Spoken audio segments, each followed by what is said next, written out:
আসসালামু আলাইকুম রহমতুল্লাহি ওবারাকাতু। আপনারা দেখছেন আমাদের খবর 24 টিভিতে।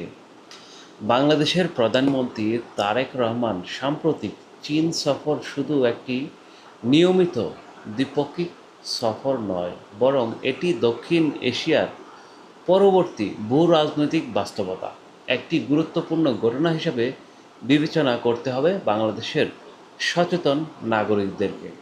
গত 22 থেকে 24শে জুন অনুষ্ঠিত এই সফরে দুই দেশের মধ্যে বাণিজ্য, বিনিয়োগ, অবকাঠামো, শিল্প উন্নয়ন ও অর্থনৈতিক সহযোগিতা নিয়ে বিস্তার আলোচনা হয় এবং একাধিক সমঝোতা এমইও স্বাক্ষরিত হয়। তবে সফরের সবচেয়ে তাৎপর্যপূর্ণ দিক ছিল প্রধানমন্ত্রী তারেক রহমান চীনের প্রেসিডেন্ট শি জিনপিংয়ের সঙ্গে বৈঠক করেছিলেন। সাম্প্রতিক সময়ে ভারত পাকিস্তান সামরিক উত্তেজনা, মধ্যপ্রাচ্যের সংঘাত, ইরান ইসরায়েলের সংকট এবং হরমুজ প্রণালী ঘিরে অনিশ্চয়তার ফলে আন্তর্জাতিক বাণিজ্য নিরাপত্তা পরিস্থিতি নতুন মাত্রা যোগ হয়েছে। কারণ এই সমস্যাগুলো পুরো পৃথিবীকে ভাবিয়ে তুলেছে যে তারা পরবর্তী পদক্ষেপ কী নেবে। সেই অনুযায়ী বর্তমান বাংলাদেশের রাষ্ট্রীয় প্রধান জনাব তারেক রহমান তিনি চীন সফরে গিয়েছেন এবং ভারতকে স্পষ্ট বার্তা দিয়েছে যে তোমরা যদি আমাদেরকে শান্তিতে থাকতে না দাও, তাহলে আমরা আমাদের শান্তিতে থাকার জন্য বিকল্প হিসাবে চীনকে বেছে নেব। একই সময় যুক্তরাষ্ট্র চীনের কৌশলগত প্রতিদ্বন্দ্বিতা এবং ভারত মহাসাগর বঙ্গোপসাগরকে ঘিরে শক্তির ভারসাম্যপূর্ণ প্রশ্ন আরও গুরুত্বপূর্ণ হয়ে উঠেছে। এই বৃহৎ প্রেক্ষাপটে বাংলাদেশের সঙ্গে চীনের সম্পর্কের নতুন মাত্রা স্বাভাবিকভাবেই আঞ্চলিক পর্যায়ে আগ্রহের কেন্দ্রবিন্দুতে চলে আসছে।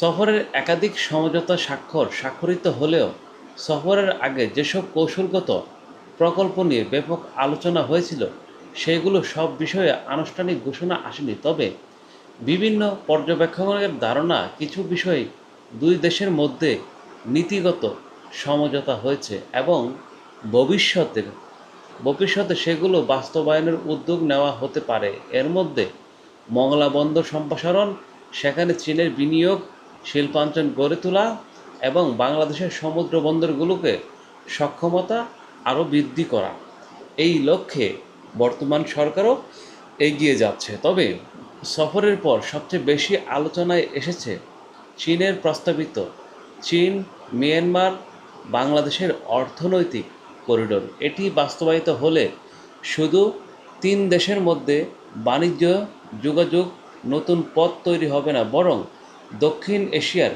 ও পূর্ব এশিয়ার অর্থনৈতিক সংযোগ এবং বঙ্গোপসাগরকে কেন্দ্রীভূত ভূরাজনৈতিক গুরুত্বপূর্ণ পরিবর্তন আনতে পারে। কারণ আপনারা সবাই হয়তো জানেন, পৃথিবীতে যে তিনটা পরাশক্তি মানে আমাদেরকে যারা সবসময় ব্যবহার করতে চায়, তার মধ্যে অন্যতম হচ্ছে আমেরিকা।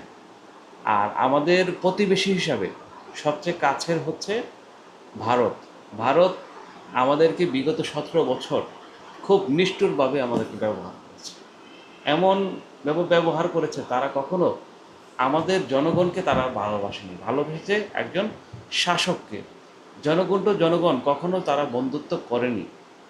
তাদের স্বার্থ হাসিলের জন্য যে কাউকে দিয়ে তারা রাষ্ট্র পরিচালনা করিয়েছে, যার জন্য গত 24শে যে 36 জুলাই মাসে সাবেক প্রধানমন্ত্রী শেখ হাসিনাকে দেশ থেকে বিতাড়িত করেছে গণ অভ্যুত্থানকারী শক্তি, মানে বৈষম্য বিরোধী ছাত্র আন্দোলনের এই শক্তিটা শেখ হাসিনার মস্তককে নাড়িয়ে দিয়েছে এবং মাটির সঙ্গে মিশিয়ে দিয়েছে তার সেই মস্তক। সফরের পর সবচেয়ে বেশি আলোচনা এসেছে চীনের প্রস্তাবিত চীন মিয়ানমার বাংলাদেশের অর্থনৈতিক করিডোর।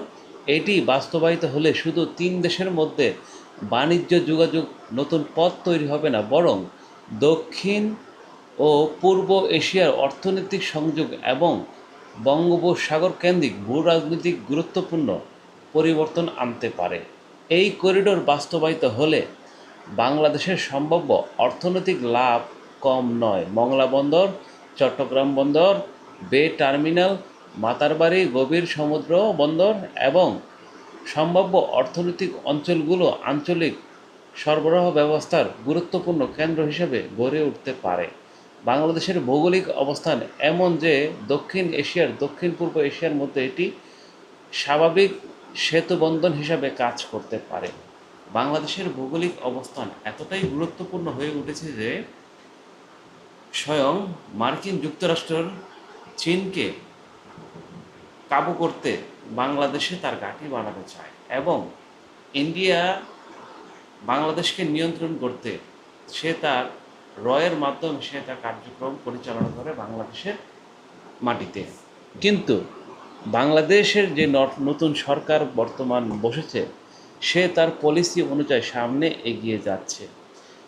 এই ধারণা অবশ্য একেবারে নতুন নয়। 1990-এর দশকে কুনমিং ইনভেস্টিগেটের মাধ্যমে বাংলাদেশ, চীন, ভারত, মিয়ানমার BCCI-M অর্থনৈতিক করিডোরের ধারণা সামনে আসে।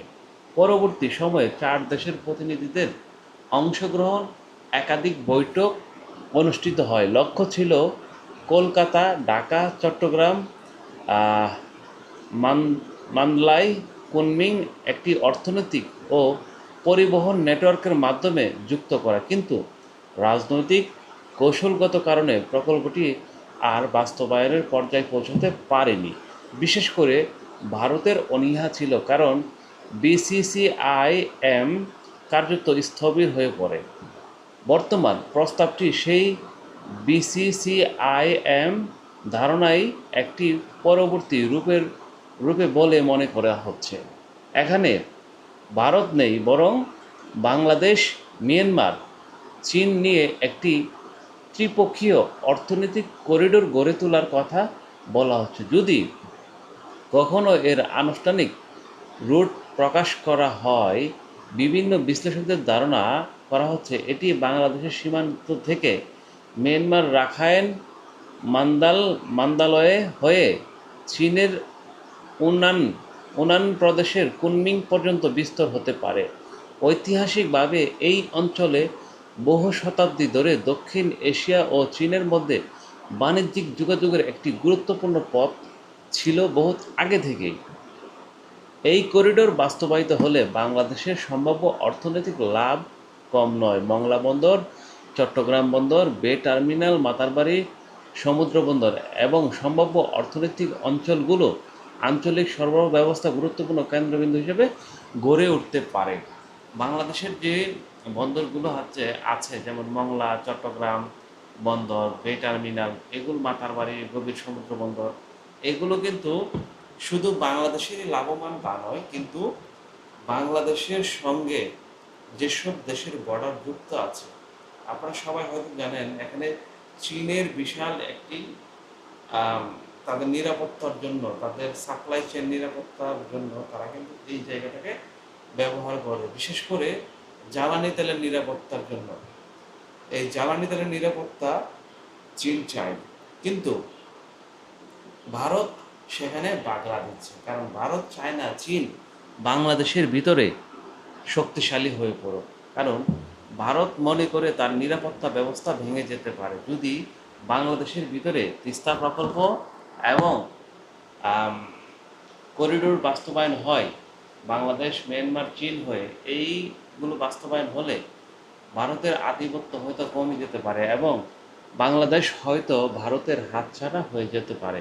এছাড়া বাংলাদেশের দীর্ঘদিনের লক্ষ্য হলো দক্ষিণ পূর্ব এশিয়ার দেশগুলোর সঙ্গে অর্থনৈতিক সংযোগ বৃদ্ধি করা, আসিয়ানভুক্ত দেশগুলোর সঙ্গে বাণিজ্য বাড়ানো এবং আঞ্চলিক উৎপাদন শৃঙ্খলার অংশে হওয়ার ক্ষেত্রে এ ধরনের করিডোর একটি গুরুত্বপূর্ণ ভূমিকা রাখতে পারে। বাংলাদেশের ঘোষিত